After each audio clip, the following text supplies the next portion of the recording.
ఇంకా ఇంకా మిగిలినటువంటి విదేశాల నుంచి వచ్చే వాళ్ళు, ఇతర రాష్ట్రాల నుంచి వచ్చి పెట్టుబడి పెట్టేటువంటి పెట్టుబడిదారులు వాళ్ళ మనస్థితిని మనం ఎలాగా అర్థం చేసుకోవాలో ఒక్కసారి ఆలోచించండి. ఈ విశాఖపట్నంలో ఉన్నటువంటి లూలు కంపెనీ వాళ్ళు డైరెక్ట్ గా చెప్పేశారు, ఈ జగన్మోహన్ రెడ్డిని మేము భరించలేము, ఆయన అడిగిన వాటాలు మేము ఇవ్వలేము, అందుకు మేము వెళ్ళిపోతున్నామని వాళ్ళు పబ్లిక్ గా స్టేట్మెంట్ ఇచ్చి వెళ్ళిపోయారు. అంటే పారిశ్రామిక రంగం అభివృద్ధి చెందితేనే కదండి ఉద్యోగాలు వస్తాయి, పారిశ్రామిక రంగం అభివృద్ధి చెందితే కదండి రాష్ట్రం అభివృద్ధి చెందినట్లుగా అవుతుంది. ఎప్పుడైతే నీకు ఇక్కడ శాంతి భద్రతలు ఉంటాయో, ఎప్పుడైతే పొలిటికల్ లో ఉన్నటువంటి లీడర్లు వాళ్ళు నిజాయితీగా వ్యవహరిస్తారో అప్పుడే కదండి ఇటువంటి మౌలికమైన వసతులన్నీ రూపకల్పన జరుగుతుంది, రాష్ట్రం అభివృద్ధి చెందుతుంది, ప్రజలకు ఉద్యోగాలు వస్తాయి, అన్ని రకాలుగా సస్యశ్యామలంగా రాష్ట్రము అభివృద్ధి చెందుతుంది. మరి అటువంటి సందర్భం ఏమైనా మనం గత 5 సంవత్సరాల్లో చూసామా? ఈ రోజు వాళ్ళు భయపడుతున్నారు, మళ్ళీ జగన్మోహన్ రెడ్డి సీఎం కాడని గ్యారంటీ ఏంటి అని అడుగుతున్నారు. అంటే ఆ పాపం ఎవరిదండి? తెలుగుదేశం పార్టీది కాదా? కూటమి ప్రభుత్వంది కాదా? రాష్ట్రం విడిపోయిన తర్వాత ఎంతో అనుభవం ఉన్న నాయకుడని, ఎంతో చాకచక్యంతో రాష్ట్రాన్ని అభివృద్ధి చేస్తాడని, గాడిలో పెడతాడని పరిపాలన అనుభవం ఉన్న చంద్రబాబు నాయుడు గారికి పట్టం కట్టారు. మరి చంద్రబాబు నాయుడు గారు ఎందుకు మళ్ళీ జగన్మోహన్ రెడ్డి చేతిలో అధికారాన్ని పెట్టేశాడు? ఆయన చేత కాకనా? మరి ప్రజలు ఆ కోణంలో ఇప్పుడు ఆలోచిస్తే, నిన్న నారా లోకేష్ గారు ఇచ్చినటువంటి స్టేట్మెంట్ అయితే నేను ఖచ్చితంగా దాన్ని నేను యాక్సెప్ట్ చేయను.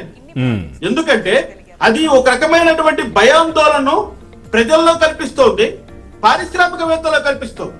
పారిశ్రామికవేత్తలు ప్రతి నిమిషాన్ని వాళ్ళు క్యాల్కులేట్ చేసుకుంటారు, ప్రతి అంశాన్ని కూలంకషంగా వాళ్ళు పరిశీలన చేస్తారు. అదొకటి కూటమి ప్రభుత్వం కూడా మరి వాళ్ళు తమ మీద తమకు నమ్మకం లేదా అనే ఒక ఆ మెసేజ్ కూడా వెళ్తా ఉంటుంది. వాళ్ళు ఇస్తున్నారు. కూటమి పెద్దలు 6 నెలలకే వాళ్ళు ప్రజలకు ఒక మెసేజ్ ఇచ్చేస్తున్నారు, మేము సమర్థంగా పరిపాలన చేయలేమా, ఈ రాష్ట్రాన్ని మరొకసారి జగన్మోహన్ రెడ్డి కబందాస్తాల్లోకి ఏమైనా తీసుకెళ్లేటువంటి ప్రమాదం ఉందా అన్నటువంటి సంకేతాలు వాళ్ళ మధ్యనే జరుగుతుంది. నిన్న చూడండి, మరి తిరుమల ఇన్సిడెంట్ ప్రపంచ వ్యాప్తంగా ఎంత అల్లరిపాలైపోయాం. చైర్మన్ గారు ఏం మాట్లాడుతున్నారు, ఈవో గారు ఏం మాట్లాడుతున్నారు, చంద్రబాబు నాయుడు ముఖ్యమంత్రికి ఏం చెప్పారు, ఆయన దేవాదాయ శాఖ మంత్రి ఏ విధంగా రెస్పాండ్ అవుతున్నాడు, ప్రతిపక్షాలు ఏ విధంగా రెస్పాండ్ అవుతున్నారు, భక్తులు ఏ విధంగా రెస్పాండ్ అవుతున్నారు, ప్రజలు ఏ విధంగా రెస్పాండ్ అవుతున్నారు, ఇవన్నీ కూడా ఒకసారి గమనించినప్పుడు వాళ్ళు కోట్లాది రూపాయలు పెట్టుబడి పెట్టేటువంటి పెట్టుబడిదారులు ఆలోచించడంలో తప్పేముంది? వాళ్ళు జగన్ మళ్ళీ వస్తారని వాళ్ళు ఆ విధంగా అనుకోవడానికి కారణాలు ఏంటి? మీరు ఫెయిల్యూర్ అవుతున్నారనే కదా. కూటమి ప్రభుత్వం చేస్తున్నటువంటి ఏ కార్యక్రమము ఈ రోజు ప్రజల మన్నన పొందుతోంది? ఇప్పుడు ఎంతమంది ప్రజలు ఈ రోజు మళ్ళీ కూటమి అంటే నడుస్తారని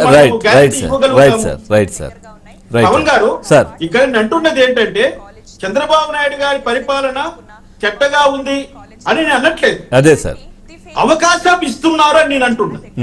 ప్రతిపక్షానికి అవకాశాలు వీళ్ళే కల్పిస్తున్నారు, వీళ్ళంతకు వీళ్ళే మళ్ళీ రాష్ట్రాన్ని ఏమైనా జగన్మోహన్ రెడ్డి గారి చేతిలో పెట్టేస్తారా? అందుకనే పారిశ్రామికవేత్తలు భయపడుతున్నారా? 20 లక్షల ఉద్యోగాల కల్పన.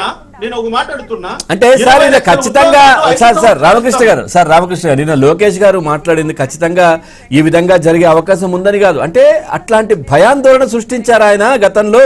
సో ఇన్వెస్టర్స్ కూడా ఇప్పుడు కొంచెం ఆ విధంగా ఏంటి, ఏం ఇబ్బంది లేదు కదా, బానే ఉంది కదా అని ఆ విధంగా అడిగి ముందుకు వస్తున్నారనే విధంగా ఆయన దీని మీద మాట్లాడినటువంటి పరిస్థితి సార్. లేదండి, అది తప్పు. మీరు ఒక స్పష్టంగా ఉండండి.